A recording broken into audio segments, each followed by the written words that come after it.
Hello, Patreon. As always, thank you for being here. I'm pretty excited about this month's update because I finally get to start talking about specific things you can look forward to in season 2 of the podcast. I'm not sure how many details I can get into this video. I'm just gonna start talking and we'll see what comes out. There are certain television shows that get called anthology series. A couple you may be familiar with are American Horror Story and American Crime Story, I believe.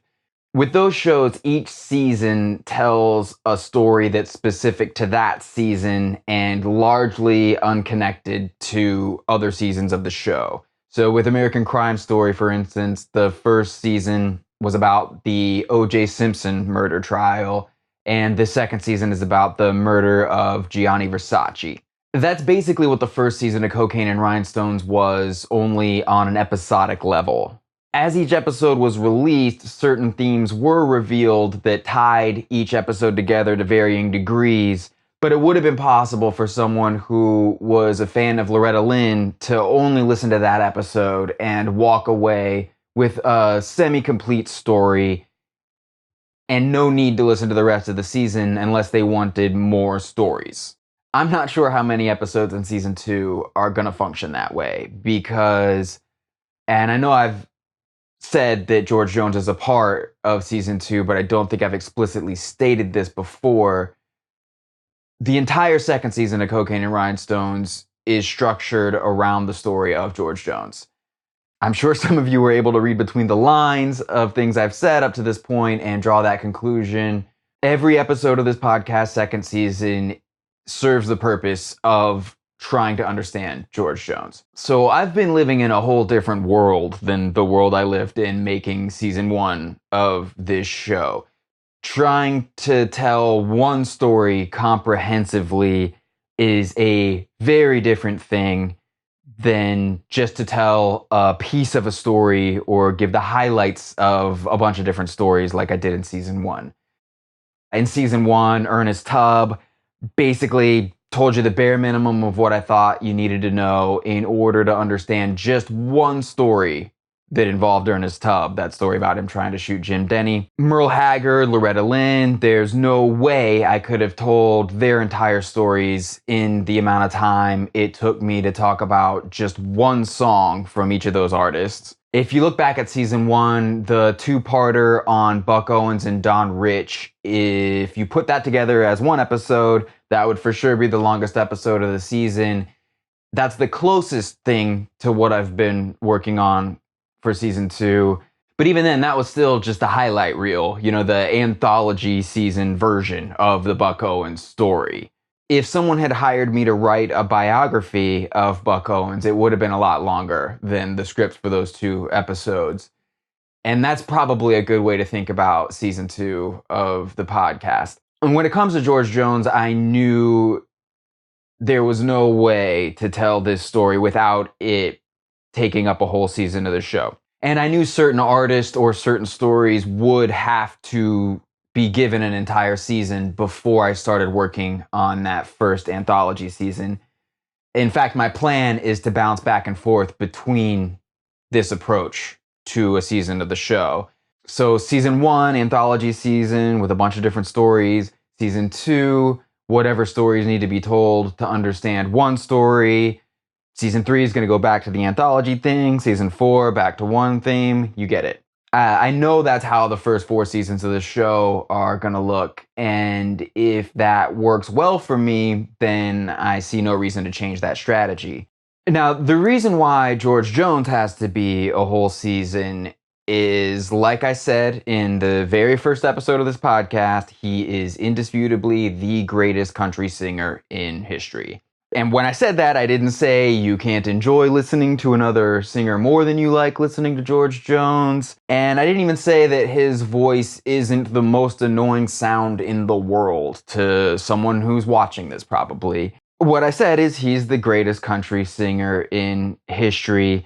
That's not really an opinion. It's as close to a fact as anything can be when you're discussing music. It's as much of a fact as an Olympic gold medal going to the person who came in first place. I know there are people who will argue that George Jones isn't the greatest country singer, but let me make it clear that I'm not interested in participating in those arguments, because any singer that someone else might put forward as being the greatest country singer in history, if you ask that singer who the best to do it ever was, they're going to tell you it was George Jones. Johnny Paycheck and Merle Haggard are two singers that commonly get thrown out there as being the greatest of all time, two people's champions. They've both said, or at least implied, that George Jones was the greatest country singer in history. And it's not like everyone saying George Jones is the greatest means everyone else needs to pack it up, they don't deserve to touch a microphone, blah, blah, blah. That's not it. But if you've got some drunk guy in a bar yelling at you about how the person who came in second place is the one who deserves to have the gold medal, but even the person in second place is telling you the gold medal belongs on George Jones' neck, it's not a tough call to make. So if I'm going to tell the story of the greatest country singer ever, I'm going to do it the right way. In the coming updates, I'll be able to talk more about specific plot points, if you will, things that are integral to the story of George Jones and that need to be explored in any attempt to understand him and his place and his impact on the genre. For example, I've said there will be an episode on the Nashville A-Team of session musicians. That's because they played on most of George Jones' music. It's not possible to understand George Jones' discography without having at least a highlight reel level of awareness regarding who and what the A-Team were. Hopefully, I am able to continue making this podcast long enough that down the road, certain individual members of the Nashville A-Team get their own episode to tell their whole story the way it deserves to be told. Last month, I told you there would be an in-depth episode on Dallas Frazier. That's because he is one of a handful of songwriters who consistently had their material recorded by George Jones. The A-Team episode and the Dallas Frazier episode were able to be left up to polling on Patreon because these are stories that are being told in service to the larger main story of the season. If those polls had gone the other way, the scope would have been flipped and we'd have one episode going in depth on one individual member of the A-Team and another episode giving you a highlight reel of that pool of songwriters that were feeding George Jones material. It's just a matter of scale here, and this time around, the scale is whatever is relative to Jones. That's who we're orbiting. These are satellites around his story.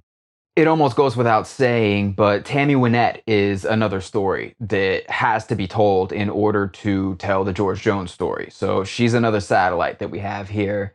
There are several other pretty big stories that we'll have to hit to get this told the way I want to tell it. I expect next month's update, I'll be getting into more. And yeah, we'll talk about that a little bit more next month. I hope you take care of yourselves, and I'll see you there. Thank you.